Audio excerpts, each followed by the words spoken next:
The smell of gasoline and old steel was my version of peace. For 40 years, my world had been the organized chaos of Miller's classic restorations. Now, in retirement, that world was just my two-car garage, and my only client was me.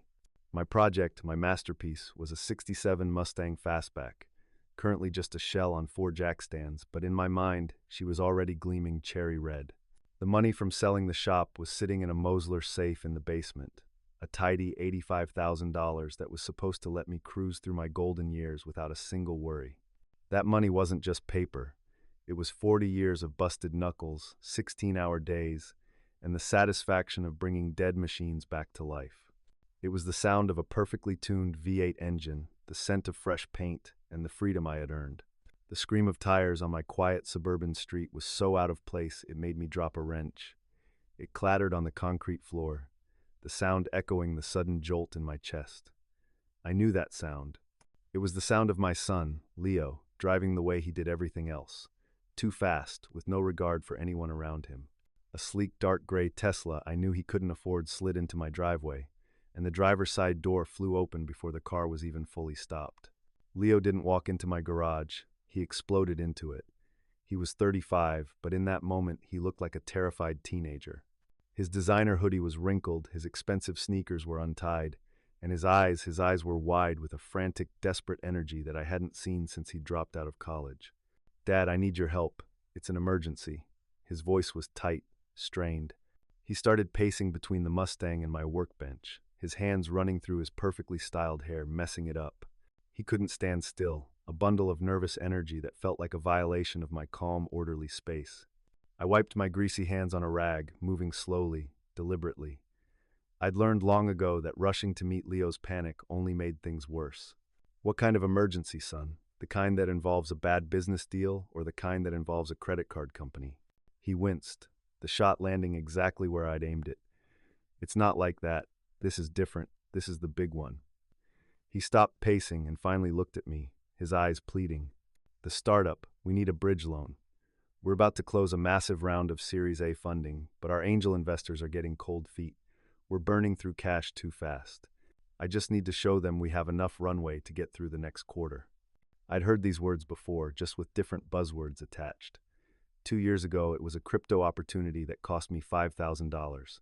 Before that, a dropshipping empire that required 10 grand to scale up.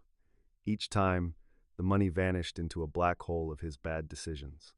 I'd paid for coding boot camps he never finished and online marketing courses he never applied. I was done. The sale of my shop was my line in the sand. "How much, Leo?" I asked, my voice flat. He swallowed, his gaze flicking toward the house, toward the basement where he knew the safe was. 85,000. The number hung in the air between us, as heavy and solid as the engine block hanging from the hoist. He wanted all of it. Every last drop of my life's work to pour into his latest digital fantasy. A cold wave of resentment washed over me, so sharp and bitter it tasted like metal. He saw my life's work not as a legacy to be respected, but as a slush fund, an ATM he could run to when his own schemes fell apart. "No," I said. The word was quiet, but it filled the entire garage. Leo stared at me, his mouth falling open slightly, as if the word itself was a language he didn't understand. "No? What do you mean, no?" "Dad, this isn't a request. The investors will pull out. Everything I've worked for will be gone." "Oh, what you've worked for?" I took a step closer, my voice rising, fueled by years of frustration. "You've worked for nothing, Leo. You've schemed. You've gambled on digital pipe dreams. I worked. I built something real with my hands, something you could see and touch. That money in the safe is my reality. It's my security. It's the rest of my life. And you want to set it on fire to warm your hands for a few more months? No." His face flushed a deep, ugly red. The desperation in his eyes curdled into pure rage. "You just don't get it, do you? You're just a grease monkey. You're happy to sit in this garage and play with your rusty old toys. I'm trying to build something huge, something that matters in the real world." The insult, meant to wound me, did something else entirely. It solidified my resolve into something as hard as tempered steel. My love for my son was always there, a dull ache in my chest, but in that moment, it was buried under the weight of his disrespect. He didn't just want my money, he despised my life. I turned my back on him, picking up the wrench I'd dropped. It felt cool and solid in my hand. Real. The conversation is over, Leo. You need to leave. I heard him take a sharp breath. I expected more shouting, more pleading. Instead, his voice dropped to a low, chilling whisper that was far more terrifying than his yelling. You're going to regret this, old man, he hissed. You have no idea what's at stake. You have no idea what I'll do to fix this. I didn't turn around. I just listened to the sound of his footsteps retreating, the slam of his car door, and the squeal of his tires as he peeled out of my driveway, leaving behind nothing but the smell of burning rubber and a silence that felt heavier and colder than before. 2 full days passed in a heavy, ringing silence. Leo's threat hung in the garage, a toxic vapor that settled over everything and refused to dissipate. I tried to lose myself in the Mustang, sanding down a fender until my shoulders ached, hoping the repetitive physical work would scour the ugliness from my mind. But his words were a splinter I couldn't remove. You have no idea what I'll do to fix this. I kept glancing at the street, a knot of anxiety tightening in my gut every time a car that wasn't a familiar neighbor's drove by. This was the poison of his addiction, I realized. It didn't just corrupt him, it leached out, tainting the peace of everyone he touched. The joy I normally felt from my work was gone, replaced by a grim, joyless sense of just passing the time, waiting for the other shoe to drop. On the 3rd morning, a Tuesday, the old rotary phone I kept on my workbench shrieked to life. Its jarring, metallic ring was a sound from another era, a sound I associated with good news and friendly chats, but my heart hammered against my ribs. I knew who it was. I let it ring 3 more times, my hand hovering over the receiver, debating whether to answer.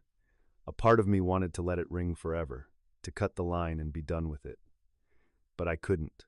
He was still my son. With a deep sigh of resignation, I picked up the heavy Bakelite receiver. Hello? Hey, Dad, it's me. The voice on the other end was unrecognizable. The frantic, enraged stranger from my garage was gone.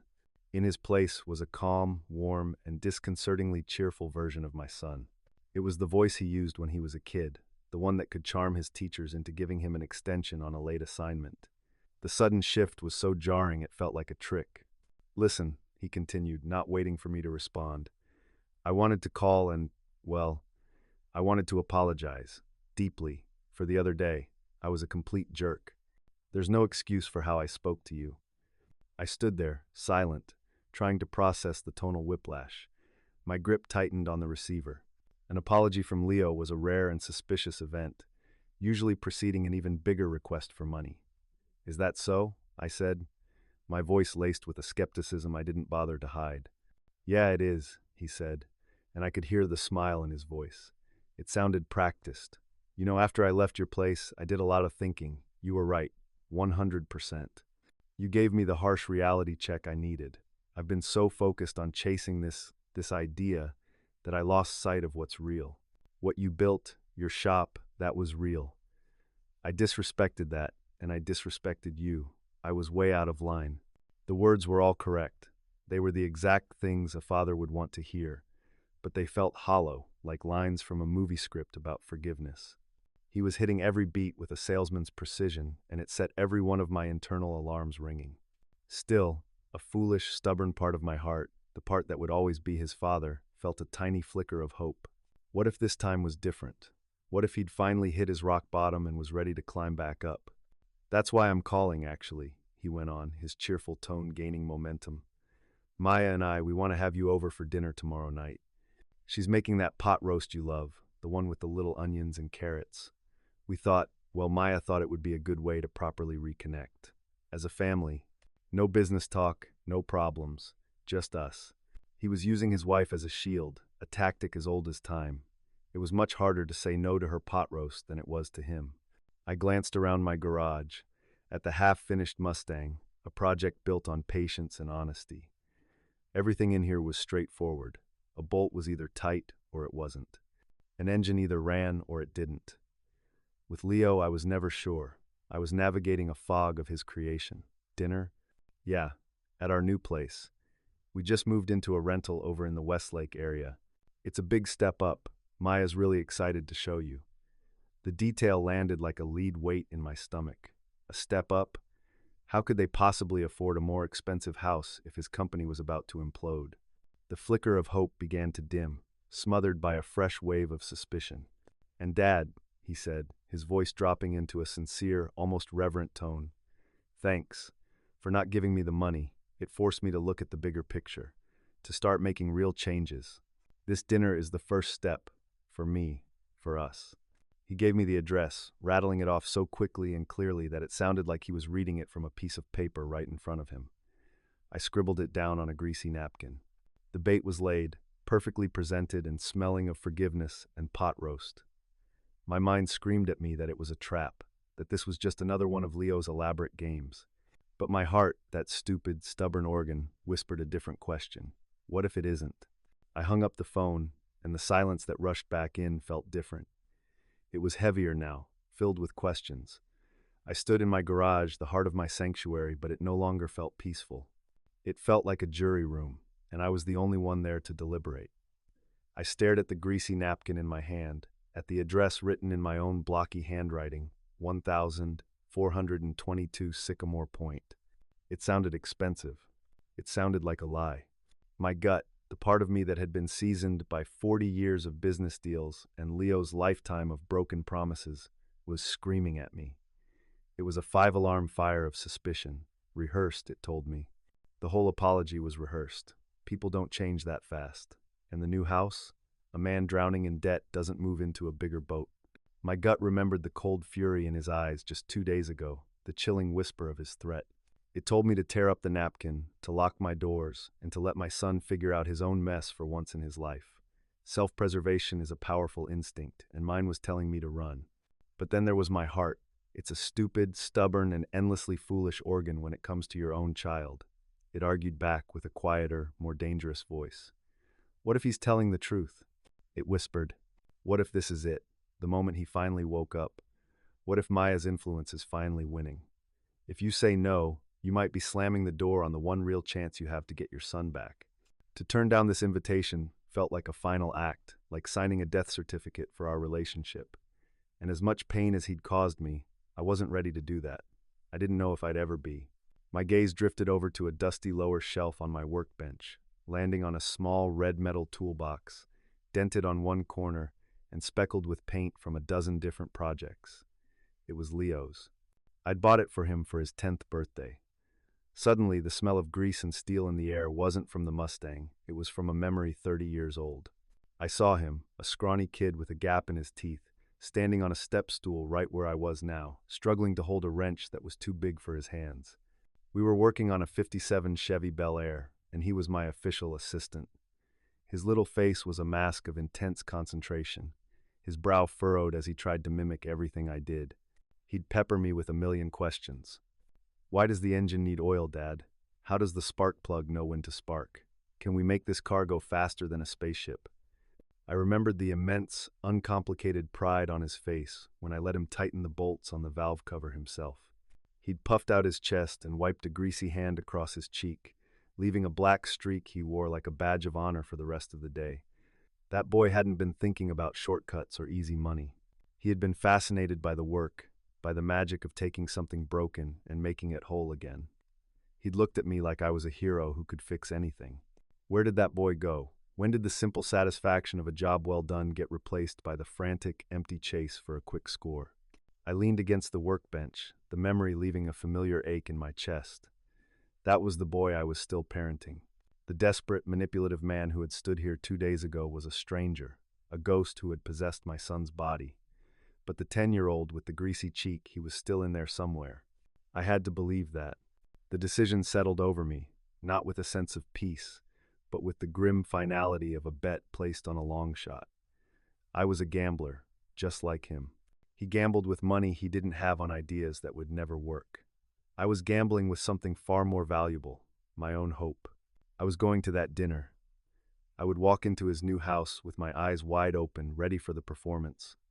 But I would give that 10-year-old boy one more chance to show up. An hour later, I was at the liquor store, standing in front of the wall of American whiskeys. This, too, was part of the gamble. I wasn't going to show up empty-handed or suspicious. I was going to show up as a father, an invited guest. I picked up a bottle of Blanton's, turning the heavy, ornate bottle in my hands. It was a bourbon you brought to mark an occasion, a gesture of respect, a peace offering. As I paid at the counter, I felt the weight of that bottle in the bag, and it felt exactly like the weight of the choice I had just made. It was a heavy price for a glimmer of hope, and I could only pray I wouldn't end up dropping it. The day of the dinner, Wednesday, dawned bright and deceptively cheerful. Across the street from my house, Carol Petrova was waging her perennial war against the dandelions in her immaculate lawn.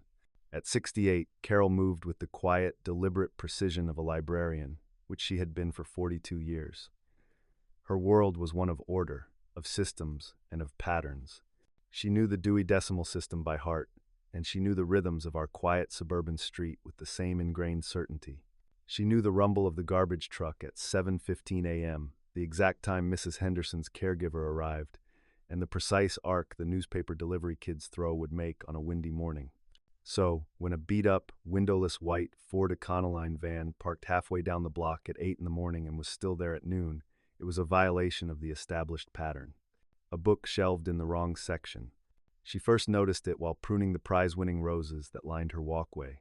It was anonymous, nondescript, and utterly out of place among the neighborhood's collection of sensible sedans and family SUVs. There were no company logos on the side, just a few rust spots and a general air of weary neglect. Through the windshield, she could make out the silhouette of a man in the driver's seat. At first, she paid it little mind. A contractor, perhaps, waiting for a client to get home. But the hours ticked by. She went inside to sort her mail and pay some bills, and when she glanced out the kitchen window, the van was still there. The man inside wasn't reading or eating. He was just sitting, his head occasionally dipping down to look at his phone, but mostly, he was just watching. Carol's finely tuned sense for things that were off began to hum with a low-grade anxiety. As a librarian, she'd learned to be a keen observer of people. She could spot a nervous student trying to sneak a reference book out of the library from 50 feet away.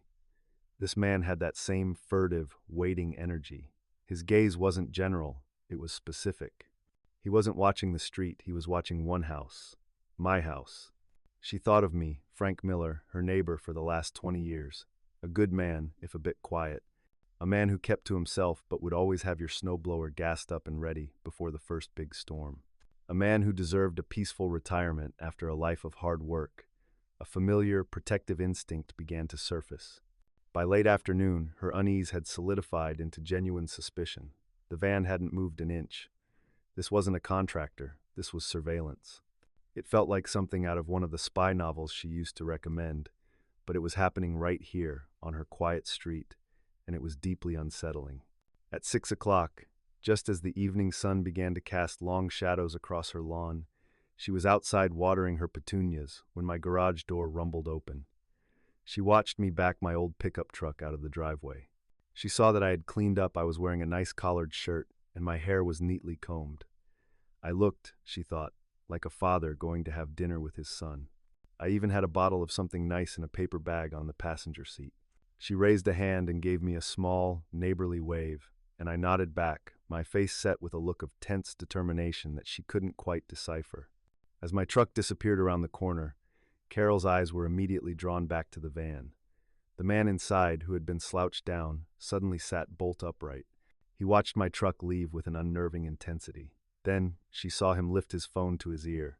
He spoke for no more than 30 seconds, his head nodding slightly. When he hung up, he didn't get out of the van. He just settled back into his seat, his vigil continuing. But now, the waiting felt different. It was no longer passive. It felt like the tense, coiled silence of a predator who knows its prey has finally left the den unguarded. Carol put down her watering can, a cold knot forming in her stomach. Something was wrong. Terribly wrong. And I, her neighbor, was driving straight into one part of a trap, completely unaware that the other part was about to spring shut behind me. The 30-minute drive to Westlake felt like crossing into a foreign country. My world of modest, post-war brick houses and chain-link fences gradually gave way to sprawling lawns, 3-car garages, and houses with more gables than a cathedral. With every mile, the knot of suspicion in my gut tightened. This was where Leo was making a comeback. This looked less like a comeback and more like a man living on a mountain of debt, pretending the altitude wasn't making him dizzy. I gripped the steering wheel, the smooth, worn leather a familiar comfort. I tried to focus on the memory of that 10-year-old boy, holding it in my mind like a fragile photograph, but the image kept getting blurrier, obscured by the pristine, ostentatious reality of Leo's new life. 1,422 Sycamore Point was exactly what I dreaded. It was a brand new modern farmhouse-style house, all sharp angles, gray siding, and a front door painted a shockingly bright yellow. It was the kind of house that had no history, no soul, built to impress rather than to be lived in. Warm light glowed from every window, a picture-perfect image of domestic bliss that to my cynical eyes looked as fake as a $3 bill. I killed the engine and sat for a moment in the cab of my truck, the bottle of Blanton's on the seat beside me, feeling less like a peace offering and more like an admission ticket to a show I didn't want to see. Taking a deep breath, I got out and walked up the perfectly paved pathway. I pressed the doorbell, and the door swung open so fast I instinctively took a step back. Leo stood there, beaming, his smile a perfect, blindingly white crescent that didn't touch the desperate energy in his eyes. He was wearing a crisp, new-looking sweater, a stark contrast to the wrinkled hoodie he'd worn during his desperate plea in my garage. "Dad, you made it," he boomed, his voice echoing slightly in the cavernous, two-story foyer.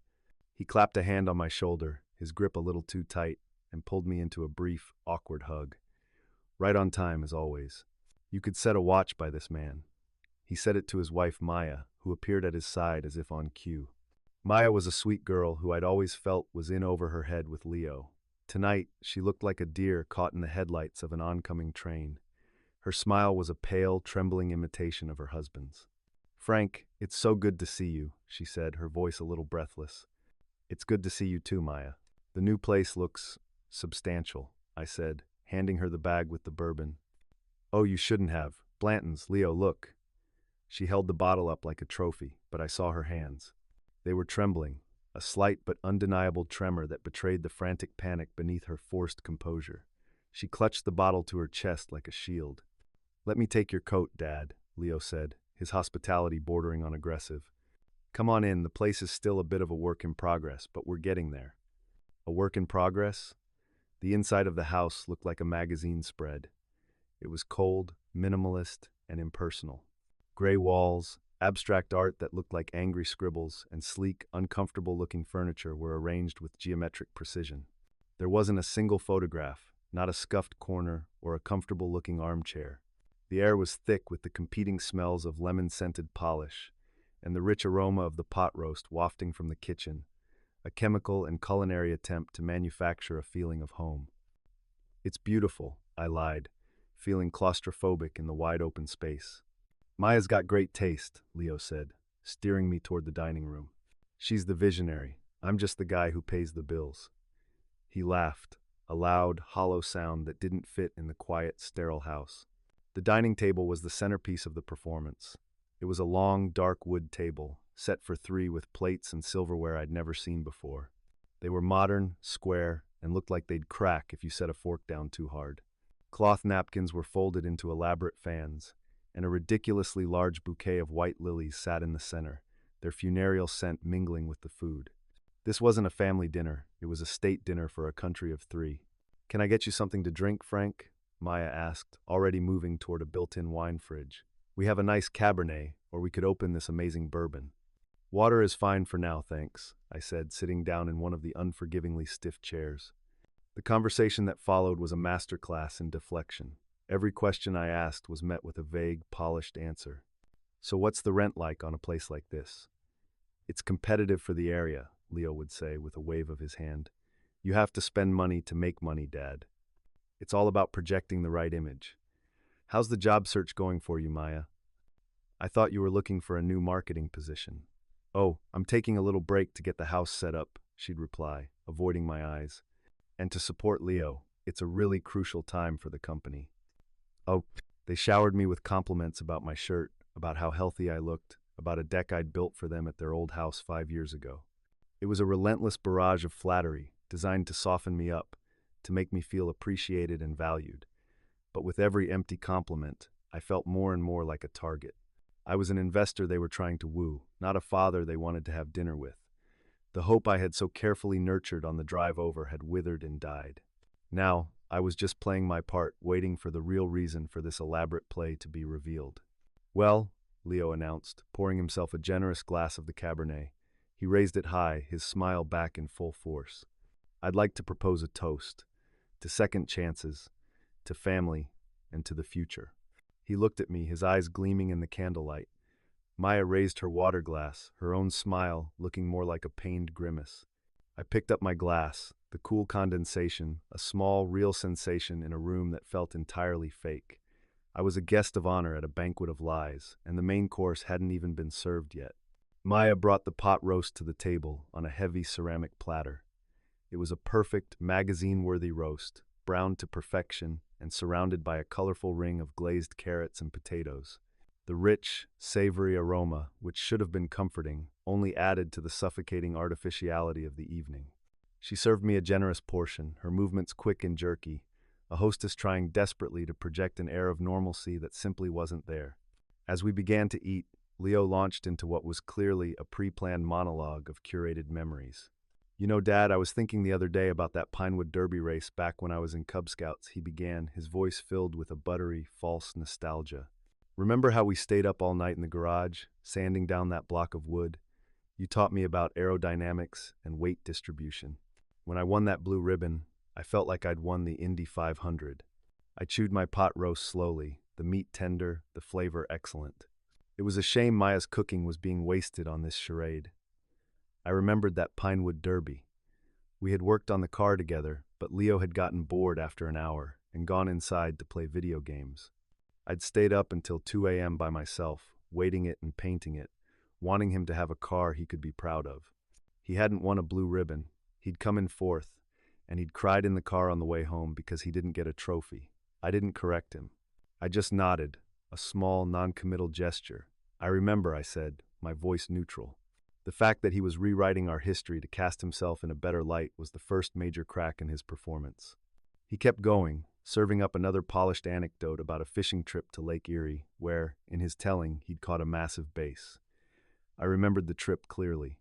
It had rained the entire time, he'd hated putting the worms on the hook, and the only thing he'd caught was a stubborn, bottom-feeding catfish. These weren't just misremembered details, they were strategic edits, designed to paint a picture of a cherished father-son bond that simply hadn't existed in that way for a very long time. He wasn't remembering our past, he was pitching it to me. As he talked, I noticed his left hand, resting in his lap below the edge of the table. Every minute or two, his thumb would subtly flick upwards, waking the screen of his smartwatch. His eyes would dip down for a fraction of a second, so quick that if you weren't looking for it, you'd miss it. He wasn't checking messages. There were no notification chimes or vibrations. He was checking the time. It was a repetitive, anxious gesture, the tick of a man on a deadline, a man waiting for something to happen at a specific moment. The question hammered in my brain, what is he waiting for? The second, more obvious crack was Maya.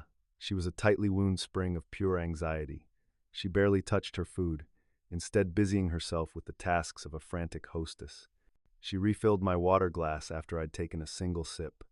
She rearranged the salt and pepper shakers into a perfect line. Her entire being was focused on creating distractions, on maintaining a constant, low level of activity to keep from shattering into a million pieces. The moment it all became undeniable happened about 20 minutes into the meal. From somewhere outside, a car backfired, a loud, sharp pop that cut through the quiet of the neighborhood. Maya jumped so violently she dropped her fork. It hit the square ceramic plate with a sharp, loud clack that seemed to echo in the suddenly silent room. She let out a small, terrified gasp, her hand flying to her chest. Leo, who had been in the middle of another fabricated story, stopped dead. He shot a look at his wife, and in that instant, the charming, dutiful son vanished.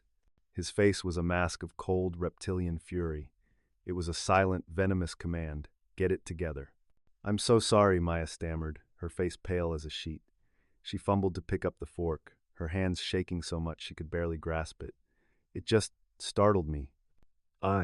"It's okay, honey. Just a car," Leo said, his smile snapping back into place, but the effort was visible. The mask had slipped, and I had seen the monster underneath. He was not just deceiving me, he was terrorizing his own wife into compliance. I took a slow sip of my water, my mind racing, fitting the pieces together.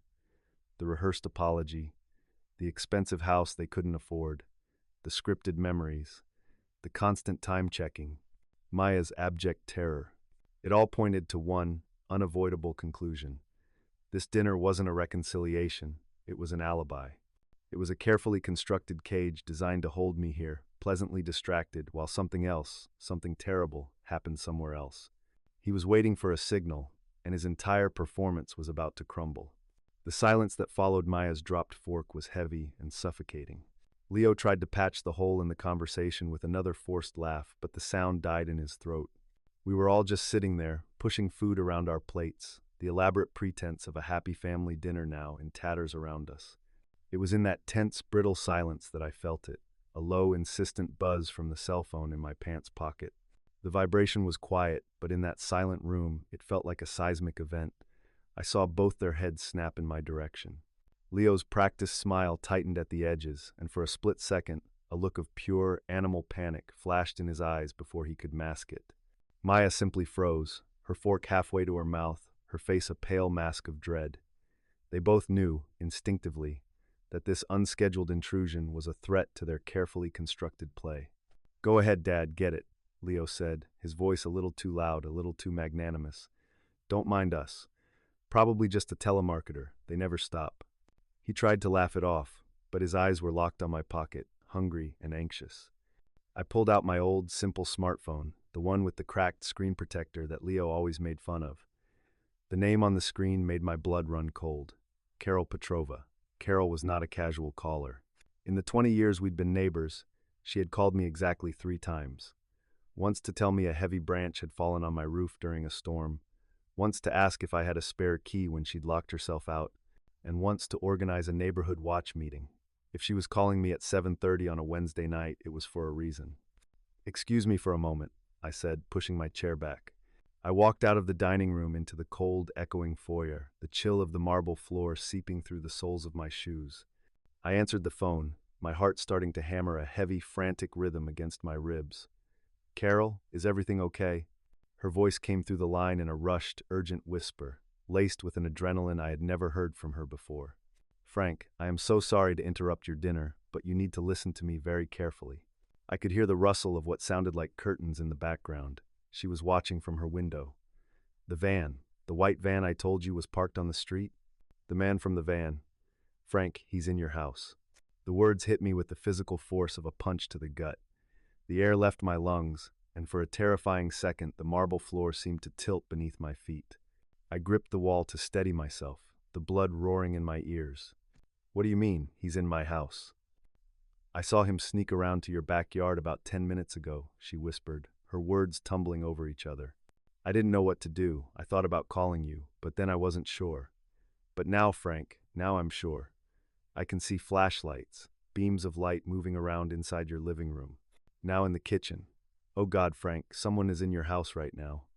In that single horrifying moment, the entire evening clicked into place with the sickening finality of a deadbolt sliding home.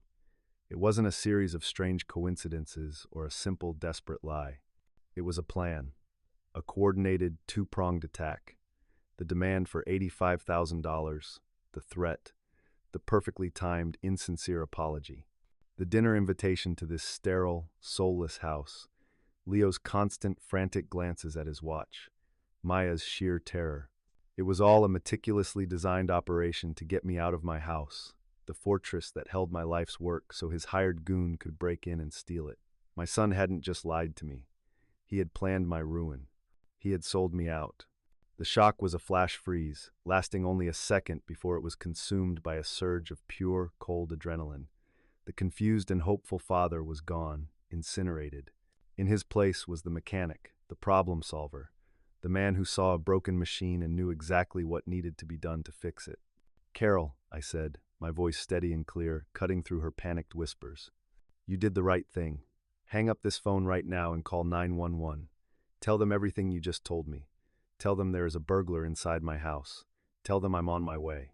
I didn't wait for her to reply. I ended the call and turned, the phone feeling impossibly heavy in my hand. Through the doorway I could see them, Leo and Maya, sitting at the dining table, watching me, their faces painted with nervous, questioning smiles. The performance was over. I looked at my son, this stranger who had orchestrated the violation of my home, and for the first time that night, he saw something in my eyes that made his fake smile vanish completely.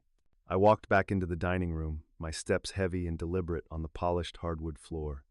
The air was thick with unspoken questions. Leo and Maya were staring at me, their feigned smiles frozen on their faces. I didn't return to my seat. I walked to the head of the table and placed my phone down with a firm, definitive thud. The sound seemed to crack the fragile silence. "I'm leaving," I announced, my voice devoid of the warmth and politeness I had been feigning all evening. It was flat, hard, and non-negotiable. "There's an emergency at my house." Leo's reaction was instantaneous and completely wrong. A concerned son would have asked, "What's wrong? Is everyone okay?" But Leo didn't ask. He laughed. It was a loud, booming, utterly false sound that he clearly intended to be reassuring, but it was horrifying. "An emergency?" he scoffed, waving a dismissive hand. "Dad, come on. Was that old Carol Petrova on the phone? What did she see this time? Communists hiding in her rose bushes. The woman thinks every car that parks on the street for more than 5 minutes is an FBI surveillance van." He was trying to gaslight me, to paint Carol as a senile and unreliable witness. He was trying to wrestle control of the narrative, to pull us all back into the fictional play where he was the dutiful son and I was his easily flustered old man. "Sit down," he said, gesturing to my chair with his wine glass. "Finish your pot roast. You get yourself all worked up over nothing." I didn't move. I met his gaze across the table, my own eyes as hard and unyielding as granite. "She saw flashlights inside my house, Leo, in my living room. She wasn't seeing things. Someone is robbing me while I'm sitting here eating your wife's dinner. I am leaving now." I pushed my chair back from the table, the legs scraping loudly against the floor. The sound was a declaration of war. The moment he understood I would not be placated, the charming host vanished. It was like watching a mask melt off a monster. His smile dissolved, the color drained from his face, and his eyes widened with the raw, primal panic of a cornered animal. His carefully laid plan was unraveling, and the timeline, the precious, vital timeline, was in jeopardy. He shot up from his chair so quickly it wobbled, his own wine glass sloshing red droplets onto the pristine white tablecloth like splatters of blood. Whoa, Dad, hold on," he said, scrambling to move between me and the hallway that led to the front door. He held his hands up in a placating gesture that was anything but calming. "Let's just take a breath. Let's not overreact here, okay?" So Carol saw some lights. It could be anything, a reflection from a passing car, kids with flashlights. "We'll finish our meal, have some coffee, and then I'll drive over with you. I promise. We'll check it out together, as a team." He was stalling. The words were a frantic, desperate attempt to buy more time for his accomplice. More time to find the safe, more time to crack it open, more time to steal my life. I stopped just a few feet from him, the cavernous foyer and the yellow front door visible over his shoulder. It was time to end the game. I looked him dead in the eye, my voice dropping to a low, cold tone. "How much more time does he need, Leo?" Leo flinched as if I'd struck him. What are you talking about?" "Your man," I pressed, taking a slow step forward. "The one who's been sitting in that white van all day, watching my house. The one you called the second I left. How long does it take to get through a locked basement door and crack a 40-year-old Mosler safe? Did you give him an hour? 90 minutes? You seem to be running out of time." The color drained completely from his face. Every lie, every layer of deceit was stripped away in that single moment, leaving only the raw, ugly truth exposed. He knew that I knew. I saw the calculation in his eyes, the frantic search for one last lie, one final escape route. He found none. There was nothing left but force. With a choked, guttural sound of pure desperation, he abandoned reason entirely. He spun around, his back to me, and lunged the final few feet to the front door. My mind couldn't quite process what I was seeing until I heard the sound, a sharp, violent, metallic click that echoed through the house like a gunshot. He had twisted the deadbolt. He turned back to face me, his chest rising and falling rapidly. He reached up, deliberately pulled the key from the lock, and slid it into his pocket, his eyes never leaving mine. The act was so final, so monstrous in its implication, that it barely seemed real. He had just made me a prisoner. "You're not going anywhere, Dad," he said, his voice a ragged whisper. "Not until this is done." For a long moment, nobody moved. The only sounds in the house were the frantic, ragged breaths of my son and a single, choked sob from the dining room doorway where Maya stood, her hand clamped over her mouth in horror. I was a prisoner. The thought was so fundamentally wrong, so contrary to the natural order of the world, that my mind struggled to accept it. But the sight of Leo, my own flesh and blood, standing guard in front of the locked door was an undeniable and monstrous truth. Panic, hot and blinding, threatened to overwhelm me, but I shoved it down. Panic was a luxury I couldn't afford. Panic was what Leo felt. I needed its opposite. I needed a plan. My mind, the mind of a mechanic, started working. I couldn't overpower him. He was 30 years younger and coiled with a desperate, unpredictable strength. I couldn't reason with him. He was long past the point of reason. Therefore, I had to outthink him. I had to diagnose the weakness in his system. His system was built on a single objective: keep me in this house. My objective was to get to a part of the house where he couldn't follow. An idea, born of desperation, began to form. I let my shoulders slump, my face relax into a mask of pained confusion. I took a staggering step back and let out a low groan, pressing my hand against my stomach. "Oh, the pot roast," I moaned, doubling over slightly. I don't feel so good. My stomach," I let my voice trail off, looking up at him through pained eyes. Leo stared at me, his face a battlefield of conflicting emotions. Suspicion warred with a flicker of primal filial concern. His plan required me to be docile, not having a medical emergency on his new marble floor. "What are you talking about?" he snapped, but there was a new note of uncertainty in his voice. It's churning. I need to use the bathroom." "Now," I grunted, forcing a clammy sweat to bead on my forehead. I took another wobbly step toward the hallway that led to the back of the house. "Please, Leo." He hesitated, his eyes narrowing as he tried to decide if this was a trick. The seconds stretched out, each one an eternity. Behind him, Maya whimpered, "Leo, for God's sake, let him go to the bathroom." Her plea, born of her own terror, was the leverage I needed. He couldn't afford a second front of conflict with her right now. "Fine," he snarled, stepping aside just enough for me to pass. "But don't try anything stupid. I'll be right outside the door." I didn't waste the opportunity. I moved as quickly as my act would allow, shuffling down the hallway to the guest bathroom. I slipped inside and, without a moment's hesitation, I twisted the lock on the doorknob. The soft snick of the lock was the most satisfying sound I had ever heard. It was my lock, my control. The bathroom was as cold and impersonal as the rest of the house, but my eyes immediately found what I was looking for: a small, high window above the toilet. It was an old, single-hung window, the kind that often got painted shut in new constructions. My hand went to my pocket and wrapped around the familiar, dense weight of my multi-tool, a habit I'd never broken. I flipped out the small, flathead screwdriver attachment. "Dad, you okay in there?" Leo's voice came from the other side of the door, laced with suspicion. "Fine," I grunted back, inserting the tip of the screwdriver into the seam of the window. I started scraping, trying to break the paint's seal, the sound hopefully muffled by my fabricated groans of discomfort.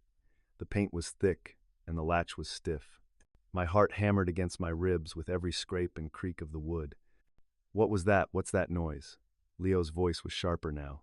"Just the faucet," I grunted, desperation giving me strength. I put my shoulder into the window frame and shoved. For a moment, nothing. Then, with a loud crack, the paint seal broke and the window slid upward 6 inches. It wasn't much, but it was enough. That was all Leo needed to hear. "Open this door. Dad, open the door right now." A heavy fist slammed against the wood, making the whole frame shudder. There was no more time for subtlety. I scrambled onto the toilet, pushing the window up as far as it would go. I popped the screen out with a hard shove, and it tumbled into the darkness outside. The cool night air hit my face, smelling of damp earth and freedom. Below me was a 3 or 4 foot drop into Maya's meticulously planted garden bed. Another tremendous crash hit the door, and I could hear the wood splintering. He was going to break it down. I didn't hesitate. I swung one leg over the sill, then the other, a clumsy, graceless maneuver for a 65-year-old man in his dinner clothes. I scraped my side against the frame, and then I was falling, tumbling out of my son's prison and landing with a heavy, jarring thud in the soft mulch and soil of the flower bed. The impact sent a shock of pain up through my knees, but I barely felt it. Behind me, I heard a final deafening crash as the bathroom door gave way. I scrambled to my feet, dirt and leaves clinging to my clothes, and I ran. I stumbled across the perfect, manicured lawn, not daring to look back, my lungs burning, my only thought a frantic, repeating prayer. Let them be there. Please, just let the police be there. My feet pounded against the pavement, each stride fueled by a desperate, adrenaline-laced terror. I didn't feel the ache in my knees or the burning in my lungs. All I could think about was my home, my sanctuary, and the violation that was occurring within its walls. As I rounded the final corner onto my own street, I saw them, and a wave of profound, staggering relief washed over me, flashing lights. Red and blue strobes painted the familiar, peaceful houses in frantic, alien colors, cutting through the deep twilight. 2 patrol cars were parked at awkward angles in front of my house. Carol had done it. They were here. A small crowd of neighbors had gathered at a respectful distance on their lawns, their faces etched with a mixture of concern and morbid curiosity. The first person I saw clearly was Carol herself, standing on her porch wrapped in a thick wool robe, talking to a uniformed officer. Her expression was tense, her arms crossed tightly against her chest. When she saw me, a wild-eyed man in dirt-stained dinner clothes, gasping for breath as I staggered toward my own lawn, her face flooded with relief. "Frank! Oh, thank God," she cried out, hurrying down her steps to meet me. "Are you all right?" I was so worried. I reached her and put a hand on her shoulder, both to steady myself and to thank her. "I'm okay, Carol," I gasped, my chest heaving. "Thanks to you. You did good. You did real good." The officer she had been speaking to turned and approached me, his expression calm and professional. "Mr. Frank Miller?" he asked, his voice steady. "I'm Officer Davies. We received a call about a possible break-in at this residence." "It wasn't possible," I said, finally catching my breath. "It was real. I was at my son's house when my neighbor called." "We're aware, sir," he said with a nod. "We apprehended a suspect inside the premises. He's in the back of my patrol car right now." He gestured toward the car, parked in my driveway. Through the rear window, I could see a slumped, defeated figure in the back seat. "He's been very cooperative." My blood ran cold. The officer's tone suggested this was more than just a random burglary. He led me toward the patrol car, and as I got closer, I saw the man's face in the flashing lights. He was thin and pale, with the nervous, haunted eyes of a man who had made a catastrophic mistake. He was a complete stranger. "His name is Artie Jennings," Officer Davies explained. "Says he knows you, that you hired him to do some work and wouldn't pay him." I stared at the man, this hired burglar who had violated my home. "I've never seen him before in my life," I said, my voice hard as stone. "Not until today. He was parked down the street in a white van, watching my house since this morning." Officer Davies' expression didn't change, but he made a note on his pad. "That lines up with what your neighbor told us. It also lines up with what Mr. Jennings here is telling us now that he's changed his story." He paused, his gaze meeting mine. "Sir, according to the suspect, he was hired to commit this burglary. He's been very forthcoming with the details, likely hoping for some leniency." I waited, my entire body rigid, already knowing what was coming next, but needing to hear it said aloud. "Mr. Miller," the officer said, his voice dropping slightly. "He claims your son, Leo Miller, hired him. He says he was promised $10,000 to break into your safe and retrieve $85,000 in cash. He's telling us the dinner invitation tonight was a planned diversion, a way to guarantee you were out of the house for a specific window of time. He's already shown us the text messages from your son detailing the plan." And there it was. Not a suspicion, not a gut feeling. It was a legal fact, a confessed crime. The last, stubborn embers of fatherly hope that might have survived in some deep, foolish corner of my heart were finally extinguished, leaving nothing but cold, black ash. My grief was instantly consumed by a clean, clarifying wave of pure, cold anger. I walked right up to the patrol car window and stared at the man who had been the instrument of my son's betrayal.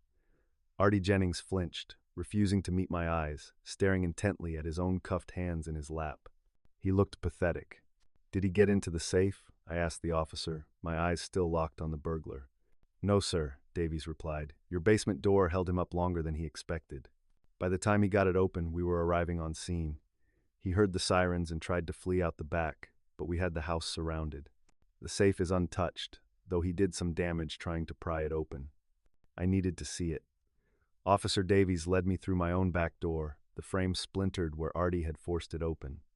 The house was a mess, drawers pulled out, cushions tossed on the floor. It was a sickening, intimate violation. We went down into the basement, and I saw the heavy wooden door, a piece of my father's own handiwork, hanging crookedly on its hinges, the lock shattered. And there, against the far wall, stood the old Mosler safe. It was scarred with deep gouges and scratches around the dial, but it was closed. It had held. My father's legacy, and mine, had held against my son's greed. I stood there for a long moment, looking at the damage. Officer Davies let the silence hang before speaking. "Mr. Miller," he said gently, "given the suspect's full confession and the corroborating evidence, we are prepared to go to your son's residence and place him under arrest. But it's a domestic situation, so I need to ask you directly. Do you wish to press full charges against your son, Leo Miller?" I turned away from the scarred safe and looked at the officer, my face set like concrete. There was no hesitation. There was no doubt. There was only the cold, hard certainty of a line that had been crossed forever. "Yes," I said, "absolutely." My yes hung in the cold basement air, as solid and immovable as the safe itself. Officer Davies simply nodded, the matter settled. There was no more deliberation, no more agonizing. The path forward was now a straight, grim line. He spoke into the radio on his shoulder, his voice a calm series of codes and addresses that sealed my son's fate. Another officer stayed behind to secure my house, while I followed Davies back to my truck. "We'll head over there now," he said, his hand on the door of his patrol car. "You can follow us. We'll need you to make a positive identification." I nodded, my hands steady as I started the old pickup. The engine rumbled to life, a familiar grounding sound in a world that had come completely unmoored. I pulled out onto the street and fell in line behind the two patrol cars, a strange and silent procession of justice cutting through the sleeping suburbs. The first time I had made this drive tonight, it had been with a foolish, fragile hope. The second time, it had been in a frantic, desperate flight. This third time was different. I was no longer a hopeful father or a terrified victim. I was a witness, a man driving toward the necessary and terrible conclusion of a story his own son had written. The red and blue lights ahead of me weren't flashing, but their presence sliced through the darkness, a quiet, inexorable promise of the reckoning to come. As we turned onto Sycamore Point, I knew instantly that Leo hadn't waited around. The house wasn't dark and quiet. Every single light was blazing, flooding the manicured lawn with a harsh, artificial glare. Through the large, uncurtained picture window, I could see them two figures moving frantically, chaotically. Leo was pacing like a caged wolf, shouting and gesturing, while Maya scurried from room to room, carrying what looked like a half-packed suitcase. They were trying to run. The sight of their panic erased any lingering doubt, any microscopic shred of pity I might have felt. My son knew he was caught, and his only instinct was to flee the consequences. I parked across the street, as Davies had instructed, the old truck's engine ticking quietly in the sudden silence as the officers killed their own. They moved with a calm, practiced efficiency, one taking the side of the house, while Davies and another officer walked up the pristine pathway to the bright yellow door. I stayed by my truck, a silent observer in the shadows, watching the final act of this tragedy unfold. They never even had the chance to knock. The front door was flung open, and Maya stumbled out, dragging a rolling suitcase behind her. Her face was a wreck pale, tear-streaked, and hollowed out with a terror so profound it seemed to have aged her 10 years in a few hours. She froze on the top step, her eyes widening in horror as she saw the uniformed officers standing before her.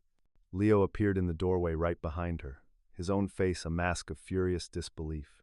"What the hell is this?" he started to shout, and then his eyes scanned past the officers, across the lawn, and found me. He saw my truck, a familiar looming silhouette in the darkness. His face, which had been twisted in rage, collapsed for a fraction of a second into the expression of a guilty child caught red-handed. Then, just as quickly, it hardened back into venomous fury. "Leo Miller," Officer Davies said, his voice cutting cleanly through the night air. "You're under arrest for conspiracy to commit burglary." "What? That's insane," Leo yelled, his voice cracking. "This is a misunderstanding. It's a family issue. My father," he gets confused, "he's not well." But the officers were already moving, stepping past a frozen Maya and taking Leo by the arms.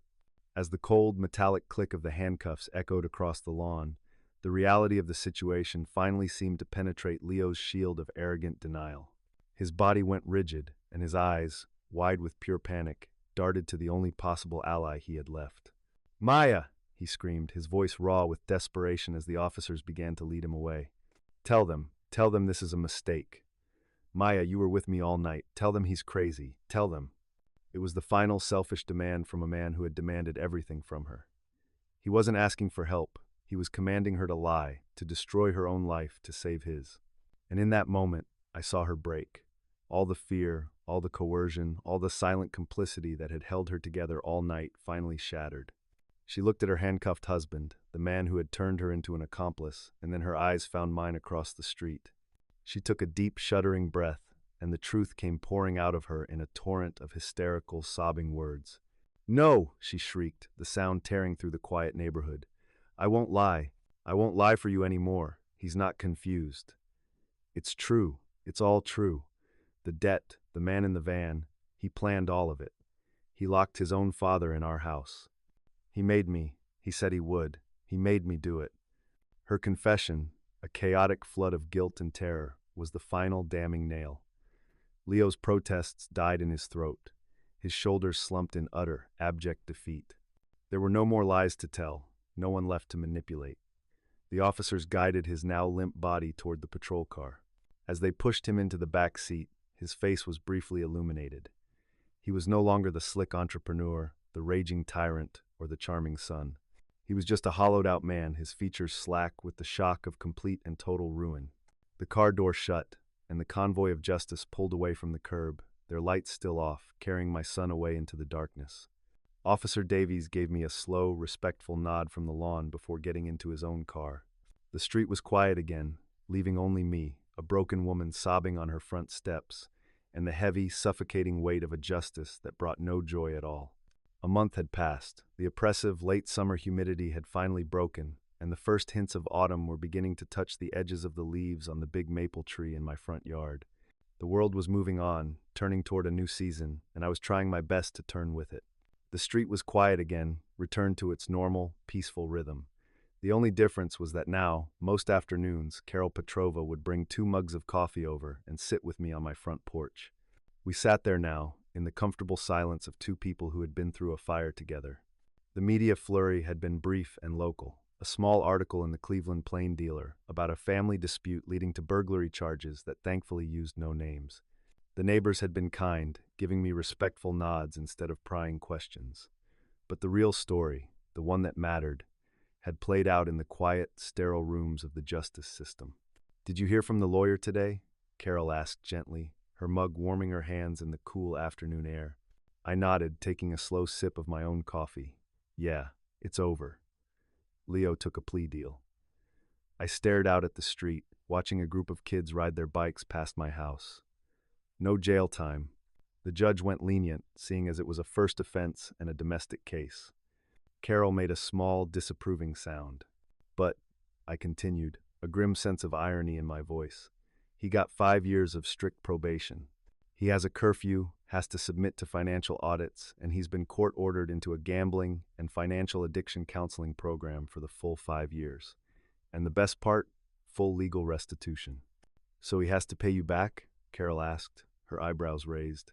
"He has to pay me back $85,000, I confirmed, a dry, humorless chuckle escaping my lips. "A debt he'll never be able to repay. He has no job, no prospects, and a felony conspiracy charge on his record. It's a life sentence of a different kind. Feels about right." We were silent for another moment, and the girl, Maya, filed for divorce the very next day, I said. Her parents flew in from Oregon and packed up her things. I got a letter from her, a short one, apologizing. She said she was sorry she was too scared to do the right thing sooner. I can't find it in me to blame her. She was just another one of his victims. I looked over at the new, heavy-duty deadbolt on my front door. The day after the arrest, I had spent the entire weekend upgrading my security. I installed new locks, motion sensor lights, and a camera system that covered every angle of my property. It felt a bit like locking the barn door after the horse had bolted, but the horse had been my own son. The feeling of safety I had once taken for granted was gone forever, and in its place was the cold, hard certainty of steel and surveillance. "And how are you doing with it all, Frank?" Carol asked, her librarian's eyes looking at me with genuine concern.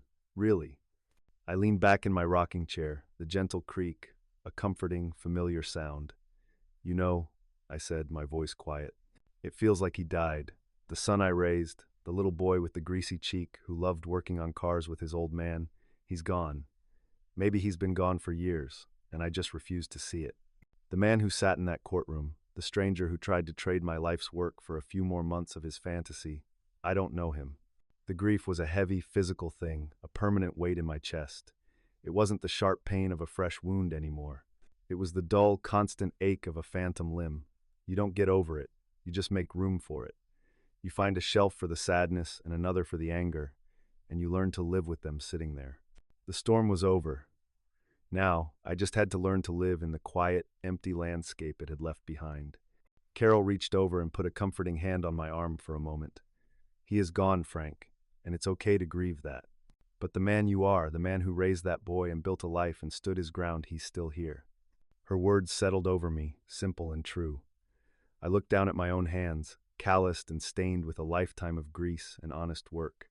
These hands had built engines, fixed what was broken, and provided for a family. In the end, they were the same hands that had pried open a window and clawed through the dirt to save my own life. A strange, grim sense of peace began to settle in my chest, a feeling I hadn't expected.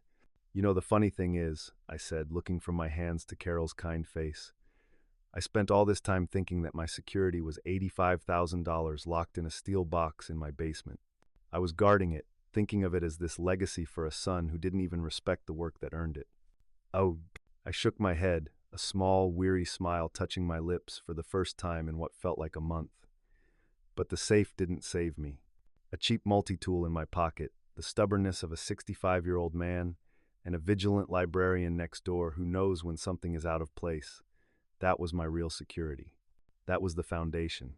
I thought family was the one thing you could always count on, but it turns out my family was the crisis. My community was the rescue. End quote.